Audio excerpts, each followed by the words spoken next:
एक दिन राजा सत्यदेव अपने महल के दरवाजे पर बैठे थे। तभी उनके महल से बाहर जाती हुई एक स्त्री उन्हें दिखाई दी। तो उन्होंने उससे पूछा कि देवी, आप कौन हैं और कहाँ जा रही हैं? तो उसने कहा कि मैं लक्ष्मी हूँ और मैं यहाँ से जा रही हूँ। तो राजा ने कहा, ठीक है, शौक से जाइए। थोड़ी देर के बाद राजा ने देखा कि एक और स्त्री महल से निकली और उनके सामने से गुजरने लगी। तो राजा ने उससे भी पूछा कि हे देवी, आप कौन हैं और कहाँ जा रही हैं? तो उसने कहा कि मैं कीर्ति हूँ और मैं यहाँ से जा रही हूँ। तो राजा ने गहरी सांस छोड़ी और कहा, जैसी आपकी इच्छा।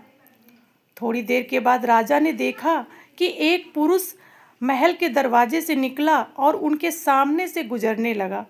तो राजा ने उससे भी पूछा कि आप कौन हैं और कहाँ जा रहे हैं? तो उसने कहा कि मैं सत्य हूँ और मैं भी यहाँ से जा रहा हूँ। राजा बहुत दुखी हुआ। उसने तुरंत उस पुरुष के पैर पकड़ लिए और प्रार्थना करने लगा कि कृपया आप तो कम से कम यहाँ से मत जाइए। बड़ी देर तक राजा की प्रार्थना करने पर सत्य मान गया और उसने आश्वासन दिया कि ठीक है, मैं यहाँ से नहीं जाऊँगा।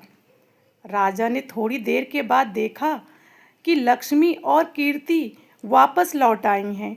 तो राजा ने उनसे पूछा कि आप लोग तो चली गई थी, फिर वापस क्यों लौट आई?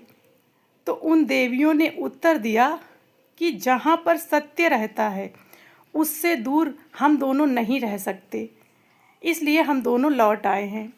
दोस्तों, इस छोटी सी कहानी से हमें ये सीख मिलती है कि हमें हमेशा सत्य की राह पर चलना चाहिए। सत्य की राह मतलब अच्छाई की राह, सच्चाई की राह। जो सत्य की राह पे चलता है उसके उसके पास लक्ष्मी यानी कि धन दौलत, ख्याति, कीर्ति यानी कि ख्याति, प्रसिद्धि अपने आप आ ही जाती है। इसलिए हमेशा प्रसन्न रहिए और सत्य की राह पर चलते रहिए। राधे राधे।